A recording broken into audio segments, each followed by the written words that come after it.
আসসালামু আলাইকুম ওয়ারাহমাতুল্লাহ। রমজান সিরিজের দ্বিতীয় পর্বে আপনাদের সবাইকে স্বাগতম।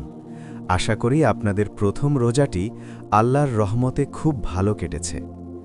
রোজা তো আমরা সবাই রাখি, কিন্তু আমাদের রোজা কি প্রিয় নবী হযরত মুহাম্মদ সাল্লাল্লাহু আলাইহি ওয়াসাল্লামের দেখানো পদ্ধতিতে হচ্ছে? আমরা কি জানি সাহরি এবং ইফতারে রাসূল সাল্লাল্লাহু আলাইহি ওয়াসাল্লাম কি খেতে পছন্দ করতেন?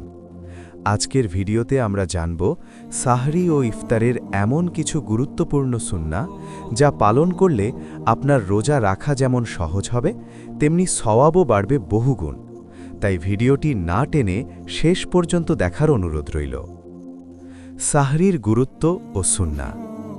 অনেকেই অলসতা করে বা ঘুম থেকে উঠতে না পেরে সাহরি না খেয়েই রোজা রাখেন। কিন্তু জানেন কি, রাসূল সাল্লাল্লাহু আলাইহি ওয়াসাল্লাম সাহরি খাওয়ার ওপর অনেক জোর দিয়েছেন। সাহরির কয়েকটি সুন্নাহ। ১. সাহরি খাওয়া বরকত। রাসূল সাল্লাল্লাহু আলাইহি ওয়াসাল্লাম বলেছেন, তোমরা সাহরি খাও, কারণ সাহরিতে বরকত রয়েছে। সহিহ বুখারী। এক ঢোক পানি খেয়ে হলেও সাহরি করা উচিত। ২. দেরি করে সাহরি করা। সাহরি একদম শেষ সময়ে খাওয়া সুন্নাহ, অর্থাৎ ফজরের আজানের ঠিক আগ মুহূর্তে সাহরি শেষ করা উত্তম। এটি শরীরের জন্যও ভালো। ৩. খেজুর দিয়ে সাহরি করা।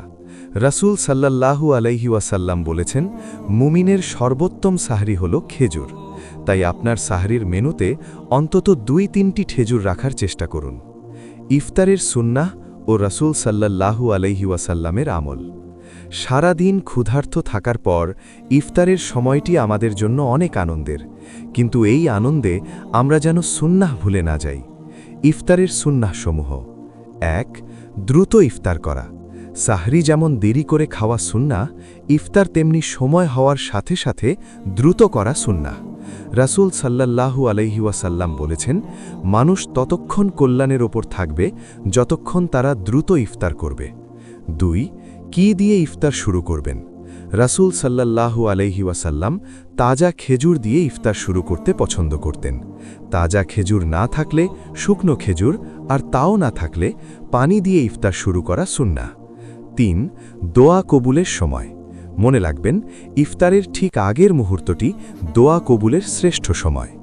এই সময় খাবার সামনে নিয়ে বসে না থেকে আল্লাহর কাছে চোখের পানি ফেলে দোয়া করুন। আল্লাহ এই সময়ের দোয়া ফিরিয়ে দেন না। ইফতার ও সাহরির খাবার সম্পর্কে সতর্কতা।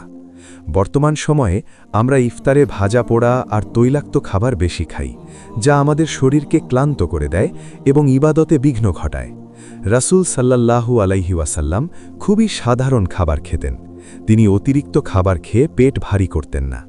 আমাদের উচিত ইফতারে প্রচুর পানি, ফলমূল এবং স্বাস্থ্যকর খাবার রাখা। এতে করে শরীর চনমনে থাকবে এবং আপনি রাতের তারাবিহ ও তাহাজ্জুদ নামাজ খুব সুন্দরভাবে আদায় করতে পারবেন। মনে রাখবেন, রমজান ইবাদতের মাস, পেট ভরার মাস নয়। প্রিয় দর্শক, আজকের ভিডিও থেকে আমরা শিখলাম কিভাবে সাহরি ও ইফতারকে ইবাদতে পরিণত করা যায়।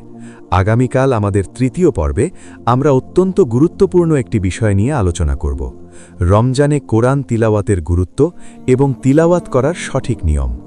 ভিডিওটি আপনার বন্ধুদের সাথে শেয়ার করে দিন, যেন তারাও সুন্নাহ অনুযায়ী সাহরি ও ইফতার করতে পারে।